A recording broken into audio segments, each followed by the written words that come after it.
हम तो बस इतना जानते आप सरीखे आप, हम तो बस इतना जानते आप सरीखे आप।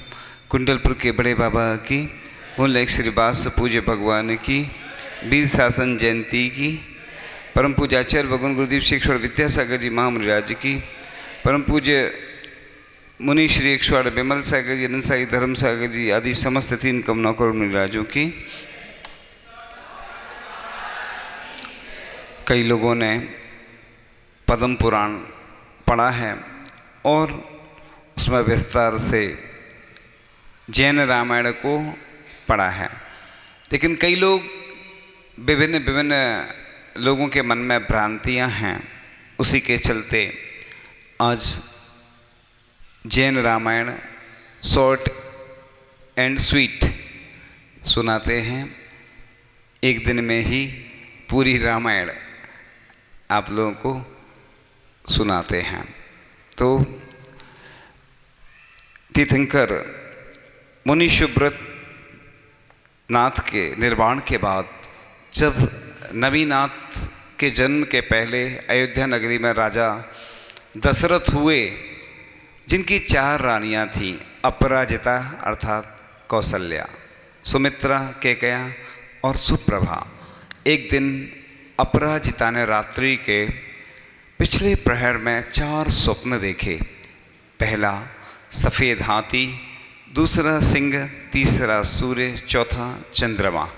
प्रातःकालीन रानी ने राजा से उन स्वप्नों का फल पूछा। तब राजा ने कहा, हे कांते, तुम्हारे परम आश्चर्य का कारण ऐसा पुत्र होगा जो अंतरंग और बहिरंग दोनों प्रकार के शत्रुओं का नाश करेगा। तदनंतर सुमित्रा रानी ने भी एक दिन रात्रि के पिछले पहर में 3 स्वप्न देखे। लक्ष्मी और कीर्ति कलशों से सिंह का अभिषेक कर रही हैं। दूसरा, ऊंचे पर्वत के शिखर पर चढ़कर समुद्र रूपी मेखला से सुशोभित विस्तृत पृथ्वी को देखा। तीसरा, घूमता हुआ सुंदर चक्र देखा। और रानी ने प्रातःकाल राजा से इन स्वप्नों का फल कहा पूछा। ने श्रेष्ठ कांति के धारक पुत्र को जन्म दिया, इसका भी जन्मोत्सव मनाएगा। शत्रु के नगरों में आपत्तियों की सूचना देने वाले हजारों उत्पात होने लगे और बंधुओं के नगरों में संपत्तियों की सूचना देने वाले हजारों शुभ चिन्ह प्रकट होने लगे। प्रौढ़ नीलकमल के भीतरी भाग के समान जिसकी आभा थी, जो कांति रूपी जल में तैर रहा था और अनेक अच्छे अच्छे लक्षणों से था, ऐसे उस पत्र का नाम माता पिता ने लक्ष्मण रखा था। तदनंतर केकया ने भरत को जन्म दिया और सुप्रभा ने शत्रुघ्न को जन्म दिया। युवा अवस्था होते ही राम का विवाह राजा जनक की पुत्री सीता के साथ संपन्न हुआ। कुछ समय पश्चात राजा दशरथ ने मुनिराज से अपने पूर्व सुनकर जाति स्मरण हो गया और उन्होंने तुरंत ही मुनि दीक्षा लेने का विचार किया तथा अपना राज्य पद अपने ज्येष्ठ पुत्र राम को देने के लिए निश्चय किया। किंतु केकया को दिए हुए वरदान के कारण भरत को राजा बनाकर स्वयं ने सर्वभूत हित मुनिराज से 72,000 राजाओं के साथ दिगंबरी मुनि दीक्षा धारण की। उधर राम ने विचार किया कि यदि मैं अयोध्या में रहूँगा तो भरत गद्दी पर नहीं बैठेगा, तब माँ कैकेयी को की अभिलाषा पूर्ण नहीं होगी, अतः मुझे स्वयं अयोध्या छोड़कर जाना चाहिए। तब राम ने प्रस्थान किया। तब साथ में सीता जी एवं लक्ष्मण जी ने भी प्रस्थान किया। अयोध्या वासियों ने श्री राम लक्ष्मण से बहुत प्रार्थना की, आप वापिस अयोध्या चलिए, किंतु श्री राम के वापसी की प्रार्थना न मानने के कारण भरत निराश होकर वापस लौट गए और राज्य का पालन करने लगे। उसने द्वितीय भट्टारक के समक्ष प्रतिज्ञा ली थी कि मैं राम के दर्शन मात्र से मुनि दीक्षा ले लूँगा तथा राम लक्ष्मण सीता सहित दंडक वन में जाकर रहने लगे। राम जी ने उसी वन में साहस गति विद्याधर की माया अर्थात विक्रिया से परेशान हो सुग्रीव को उसकी पत्नी सुतारा वापस दिलाई। वंश स्थल के वंशगिरी पर्वत पर देशभूषण और कुलभूषण मुनियों का उपसर्ग दूर किया तथा दंडक वन में कृण्रवा नदी के तट पर सुगुप्ती नामक और गुप्ती नामक चारण रिद्धिधारी मुनियों को आहार दान दिया। मुनियों के आहार ग्रहण के पश्चात वहाँ पंचाश्चर्य हुए। एक दिन लक्ष्मण वन में भ्रमण करते करते दूर निकल गए। उन्हें एक ओर से अद्भुत गंध आई। उसी गंध से आकृष्ट हो भी उस ओर बढ़ते गए। एक बांस के भिड़े में संबूक, बांस का यानी बांसी बांस के वृक्ष लगे होते हैं, गोल घेरा बना हुआ होता, उसके बीच में सूर्यहास खड्ग सिद्ध कर चुका था। देवोपनीत खड्ग हाथ में लिया और उसकी तीक्ष्णता की परख करने के लिए उसने उसी बांसों के स्तंभ भिड़े पर चला दिया।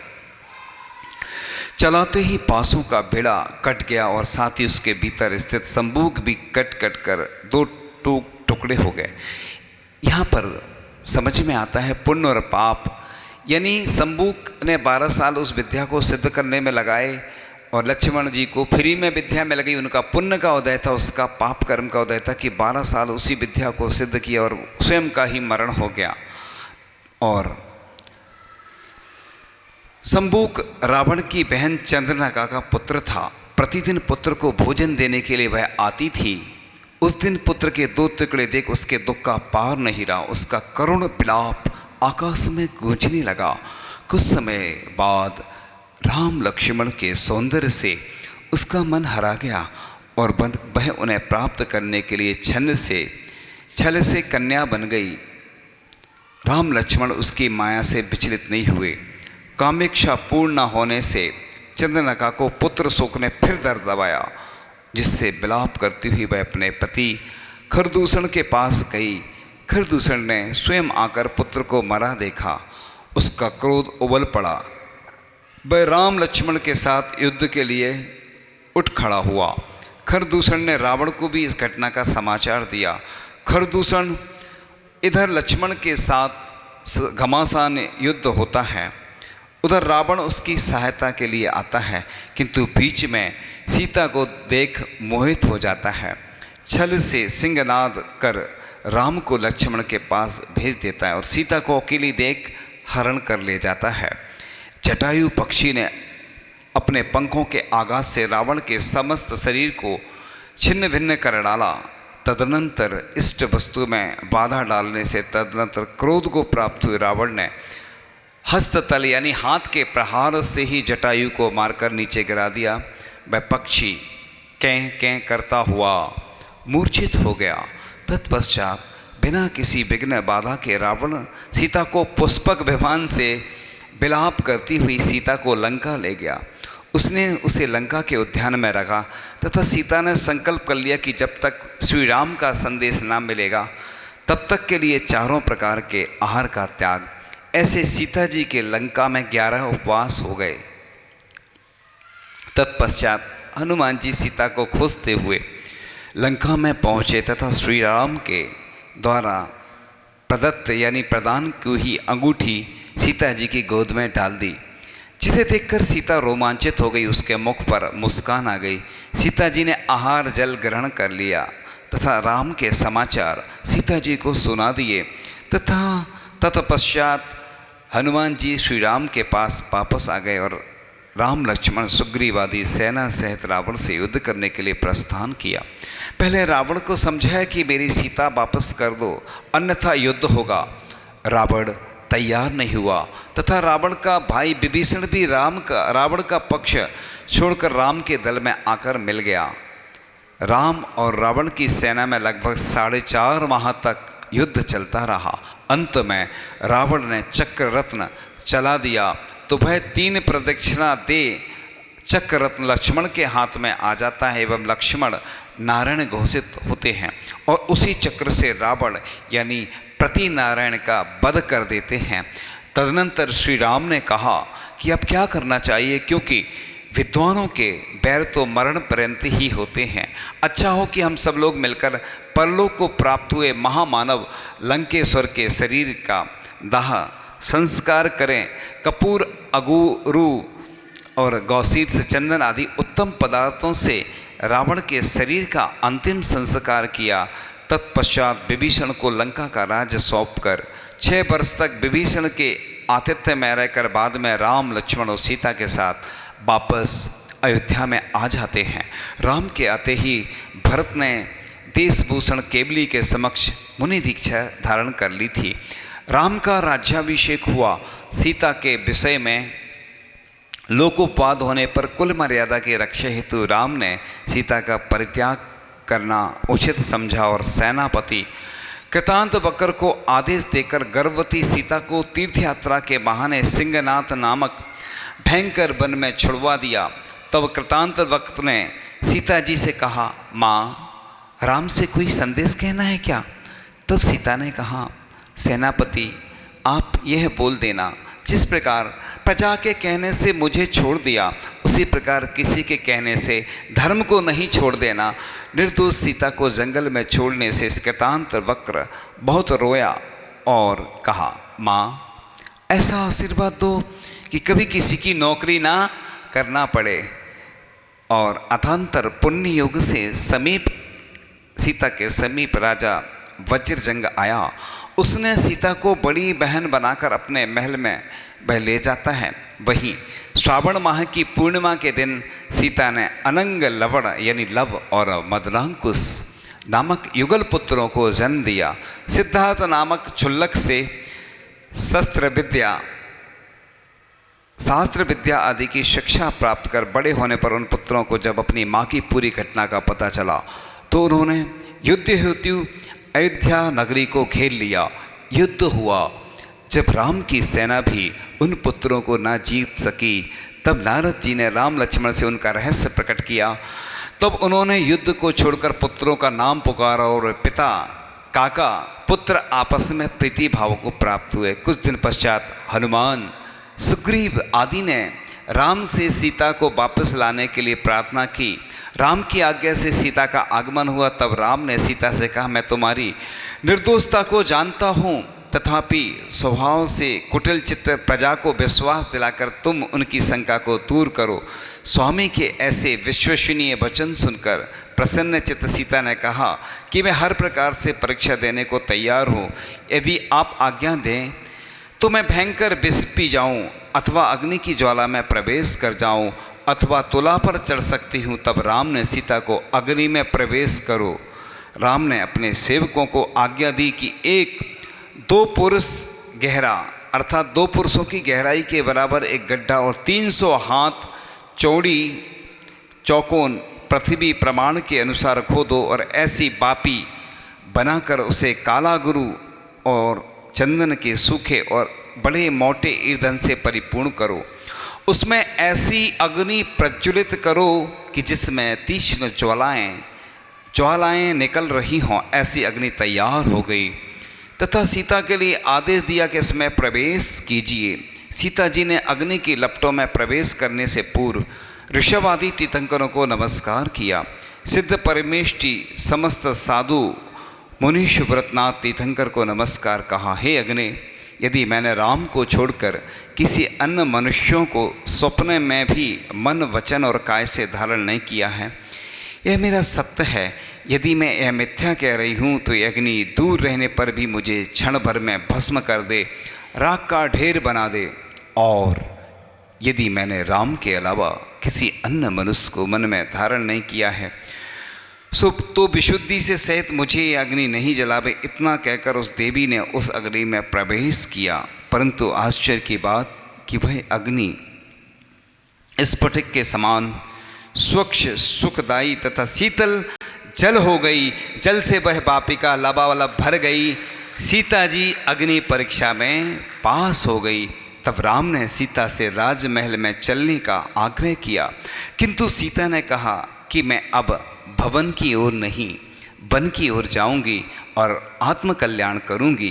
राम की आज्ञा ले सीता ने पृथ्वीमती आरिका के व्रतों को स्वीकार किया एवं 62 वर्ष तक घोर तपस्या करती हुई आयु के अंतिम 33 दिनों की संलेखना धारण कर स्त्री पर्याय को छेद कर अच्युत स्वर्ग में प्रतीन्द्र हुई। एक दिन भाई के प्रेम की परीक्षा करने आए देवों के द्वारा ऐसे कहने पर कि राम की मृत्यु हो गई, सुनते ही लक्ष्मण मरण को प्राप्त हो गए। इसलिए कभी भी किसी व्यक्ति को कोई घटना सुनाई जाती, इसलिए क्या करते, झूठ बोल देते हैं। किसी का मरण हो जाता तो बोलते तबीयत खराब है, क्योंकि एक बार तो एक स्थान पर बिहार हुआ महाराज जी का, तो एक व्यक्ति गिर पड़ा एकदम से गस्त खा के, यानी बेहोश हो गया। इसलिए कई बार लोगों को ऐसी सूचनाएं, दुखद सूचनाएं तुरंत नहीं बताई जाती, धीरे धीरे उसको पहले आने दो फिर बताएंगे, ऐसा कहते हैं, क्योंकि कोई घटना घट गई। एक बार की बात है, अभी समय नहीं है, बाद में सुना देंगे अलग से, कि रामटेक से एक एक्सीडेंट हो गया था और कुछ लोग जा रहे थे उस गाड़ी में और देखा उनने तो वो भी मृत्यु को प्राप्त हो गए। सांप के काटने से आज तक कोई नहीं मरा, लेकिन एकदम सांप दिख जाए या काट लेता तो डर के मर जाते हैं लोग। सांप के काटने से नहीं मरते, कोई ऊपर बिल्डिंग से गिरे वो घबरा जाए तो चला जाता है। तो इसी प्रकार से इसी बीच लव कुश भी दीक्षा ले चुके थे। राम की हालत देखकर देवों के द्वारा जटायु एवं कृतांतबक सेनापति का जीव अनेक प्रकार से संबोधे जाने पर प्रतिभूत को प्राप्त हुए। सरयू नदी के तट पर लक्ष्मण के सबका दाह संस्कार किया और अनंग लवण के पुत्र अनंत लवण को राज्य दिया तथा कुछ अधिक 16,000 राजाओं के साथ सुब्रत नामक मुनिराज से मुनि दीक्षा अंगीकार की। एवं दीक्षा की रात को ही मुनि राम को अवधि ज्ञान की प्राप्ति हुई। मुनि राम ने घोर तपस्या करते हुए केवल ज्ञान प्राप्त किया तथा संपूर्ण कर्मों को नष्ट कर तुंगी गिरी यानी मांगी तुंगी से निर्वाण प्राप्त किया, मोक्ष प्राप्त किया। वह इतने सुंदर थे कि लोग देखते थे, महिलाएं पानी भरती थी तो कई बार कुएं में पानी भर रही तो जो वो घड़ा रहता ना उसमें रस्सी की जगह बच्चों के गले में डाल देती थी, वो कस देती थी, मृत्यु को प्राप्त हो जाती। ऐसी कई घटनाएं घटी तो उन्होंने फिर पीट करके बैठ गए और तपस्या साधना प्रारंभ कर दी। तो इसलिए जो रावण था वह राक्षस नहीं राक्षस किंतु राक्षस बंधक था। वह विद्याधर 3 खंड का स्वामी अत्यंत सुंदर नीतिवान एवं नियम का पक्का था, जिसने अनंत बल केवली के समक्ष लिया था, नियम लिया था कि जो पर स्त्री मुझे नहीं चाहेगी मैं उसे जबरदस्ती ग्रहण नहीं करूँगा। रावण का बचपन का नाम दशानन था और रावण का भाई भानुकर्ण यानी कुंभकर्ण था। उसकी ये जैन दर्शन के अनुसार बताया जा रहा है, उसकी ससुराल कुंभपुर में थी। जब उसकी ससुराल पर किसी ने आक्रमण किया तो ससुर ने स्नेह से भानुकर्ण के कर्ण कुंभकर्ण पुर पर पड़े, अर्थात वहाँ के दुख भरे शब्द सुने, तब उसका नाम कुंभकर्ण प्रसिद्ध हुआ। वह 6 माह नहीं सोता था, ऐसा नहीं था, वह जैसे अपन लोग सोते यथा समय ही सोता था। तो इसी प्रकार से हनुमान जी सुंदर थे, कामदेव थे, बानर बंसी थे। हनुमान जी का हनुमान जी का जन्म शैल अर्थात पर्वत पर हुआ था। इनका जन्म होती इनके मामा के मामा प्रतिसूर जब विमान से अपने नगर ले जा रहे थे तब हनुमान विमान से नीचे गिर गए। वह शिला चूर चूर हो गई, चूर्ण चूर्ण हो गई, किंतु हनुमान जी तो मस्त खेल रहे थे। इससे माता पिता के मामा ने उसका नाम श्री शैल रखा था तथा हनुमान का जन्मोत्सव हनुरूह द्वीप में मनाया। इससे इनका नाम हनुमान पड़ा। हनुमान जी ने भी जैन दर्शन के अनुसार मुनि दीक्षा धारण करके तुंगीगिरी से मोक्ष प्राप्त किया। अब कर्णरवा नदी के तट पर जब राम और सीता ने सुगुप्ती और गुप्ती मुनिराज को आहार दान दिया तब उन मुनियों को देखते ही गृध्य जटायु पक्षी को अपने अनेक भव स्मरण हो उठे। उसने महाराजों के चरणोदक को पीने लगा, जिसके प्रभाव से उसका शरीर उसी समय रत्न राशि के समान नाना प्रकार के तेज से व्याप्त हो गया। उसके दोनों पंख स्वर्ण के हो गए। इसलिए तो गंधोदक की महिमा बताई जाती है कि कई लोग गंधोदक साइड में रख देते, लेते नहीं हैं। मुनिराज का गंधोदक इसलिए तो पाद प्रक्षालन करते हैं। वो गंधोदक लेना नवदा भक्ति के अंतर्गत आता है, अवश्य लेना चाहिए। उस गंधोदक के बारे में भी आगे बताएंगे कि उसकी क्या महिमा होती है। और तो चोंच मूंगा के समान पैर नीलमणि के समान दिखने लगे और चोंच मूंगा के समान दिखने लगी। आहार के पश्चात महाराज शिला पर बैठ गए। वही गृद्ध पक्षी जाकर रोने लगा, क्योंकि उसने पूर्व भोग में बहुत पाप किए थे। इसलिए जब भी अपन को देखो, तिरंज आचार्य श्री ने ऐसा, जब जय धवला पुस्तक पढ़ी थी उसमें आया था कि अतिथि का लाभ नहीं होने पर भी वह दाता है, क्योंकि संत पुरुषों ने दाता के किए गए प्रयत्न को ही सच्चा दान माना है। इसलिए ऐसे सौभाग्यशाली व्यक्ति होते हैं जिनको मुनिराज को आहार देने का सौभाग्य मिलता है। ग्रंथों में लिखा है, जिस घर में साधु के चरण नहीं पड़ते हैं वो शमशान हैं। शमशान में से लकड़ियां जलती रहती हैं, शमशान उसको घर नहीं कहते, शमशान कहते हैं। इसलिए तो लोग बड़ी भावना से मुनिराजों का पड़गान करते, अपने आप को सौभाग्यशाली समझते हैं कि आज हमारे घर में मुनिराज के चरण पड़े। जैसे पाद प्रक्षालन के लिए लोग घर में कई बार ले जाते हैं, प्रयास करते कि अंदर आ जाए महाराज जी, लेकिन एक ही अवसर होता है, मुनिराज अन्य समय किसी घर नहीं जाते हैं। मंदिर, धर्मशाला या कहीं रुके हैं तो बात अलग है, बिहार हो रहा है तो बात अलग है, नहीं तो मुनिराज के चरणों को तरसते हैं। कई जगह चतुर्मास भी होते हैं तो लोग लाभ नहीं ले पाते, क्योंकि सबका पुण्य तो होता ही नहीं है।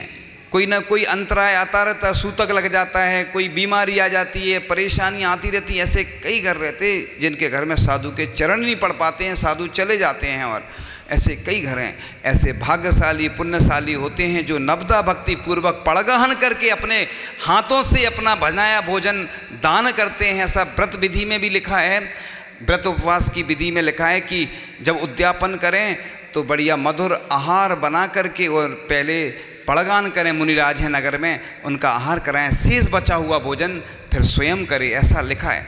6 डाला में भी आता है ना, पहले मुनि को आहार देकर। हाँ, बच्चे हैं छोटे या किसी की अनुकूलता नहीं है तो कुछ लिक्विड थोड़ा बहुत ले लेते हैं, लेकिन भोजन करके पहली बेला में आहार नहीं दे जाता। दूसरी बेला में आहार दे सकते हैं, पहली बेला में भोजन करके, अगर दूसरी बेला में महाराज जी उठते हैं। तो ये विधि पड़गान की इसलिए लिखी है कि देखो, ऐसा लिखा है कि त्रिंच भी है ना, भोग भूमि जाता है आहार दान के निमित्त से, वह अनुमोदना करता है। अनुमोदना ग्रस्तों को नहीं लिखी है, जिनको सफ़ेद दाग हैं, जो समाज से प्रतिबंधित हैं, बंद हैं, या कोई बीमारी है, परेशानी है, जो शुद्धि में नहीं है, या कोई और अन्य समस्या है, सिर्फ उनको मना है आहार दान को। बीमारी है, जैसे बुखार आदि आ रहा है, सर्दी हो रही है, कोई घाव है, ऐसे लोगों को बस जिनको मना है उनको छोड़ के बाकी अपन को प्रतिदिन पड़गान करना चाहिए। सिर्फ अक्षय तृतीया पे नहीं लिखा है शास्त्रों में कि अक्षय तृतीया के दिन पड़गान करो।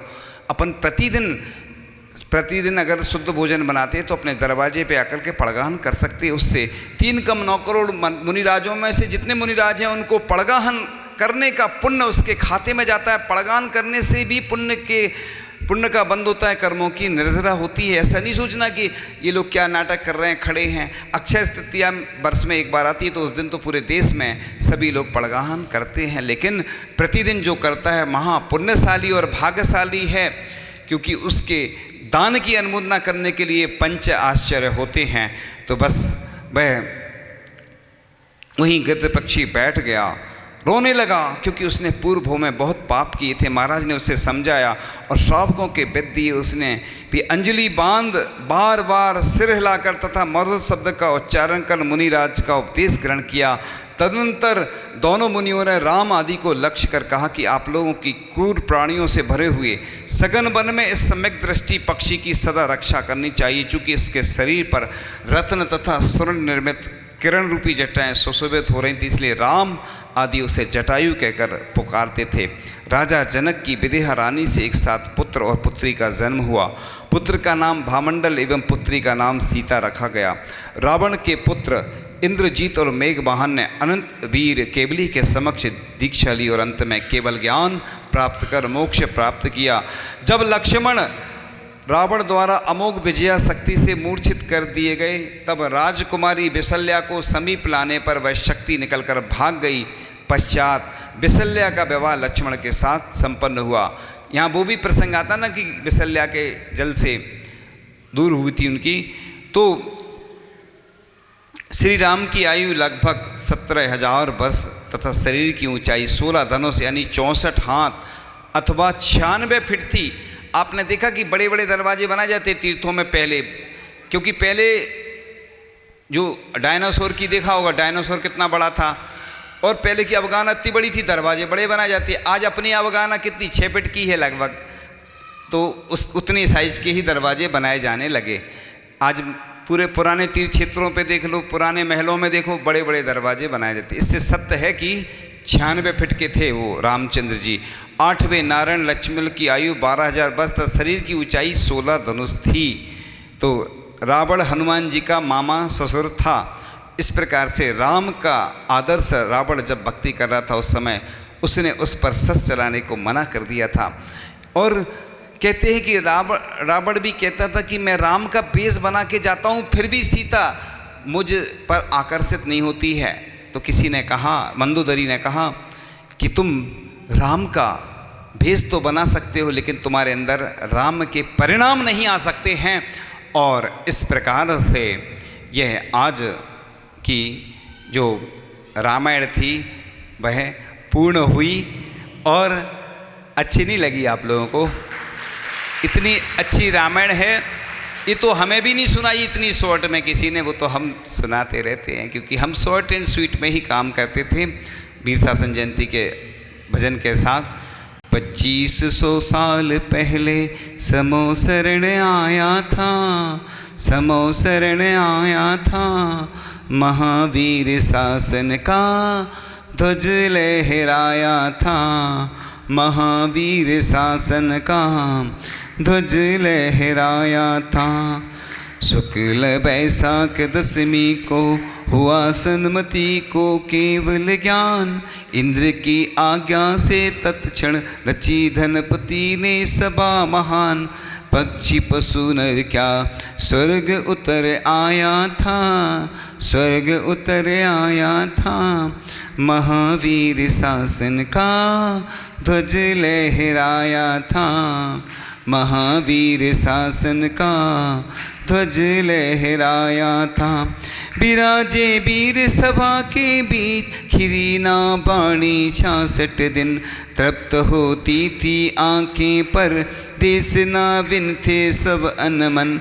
इंद्र भूति गौतम को इंद्र ढूंढ लाया था, इंद्र ढूंढ लाया था, महावीर शासन का ध्वज लहराया था, महावीर शासन का ध्वज लहराया था।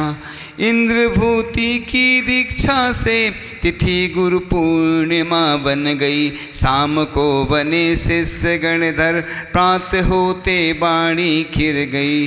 मृदुवीर वाणी सुन के हर्ष मनाया था, हर्ष मनाया था, महावीर शासन का ध्वज लहराया था, महावीर शासन का ध्वज लहराया था। मेरे सवालों का जवाब दो, दो ना। आता है पहला प्रश्न आपके सामने। तो रामचंद्र का दूसरा नाम क्या था? जी सबसे आगे बैठे, उसी से पद्म पुराण आता है। उत्तर बिल्कुल सही है। दूसरा प्रश्न आता है आपके सामने। 4 रानियां कौन कौन सी थीं? अब किसी को याद नहीं होगा तो चेंज भी करना पड़ सकता है। बीच में वो बीच में नहीं, हाँ हाँ सब लोग नहीं बैठ जाओ ना, एक पीछे बोला ना, पीछे रो, अब बैठ जाओ, आप बैठ जाओ, आप बैठ जाओ, वो बैजो हाँ हाँ। दूसरा नाम भी था उनका, हाँ ठीक है।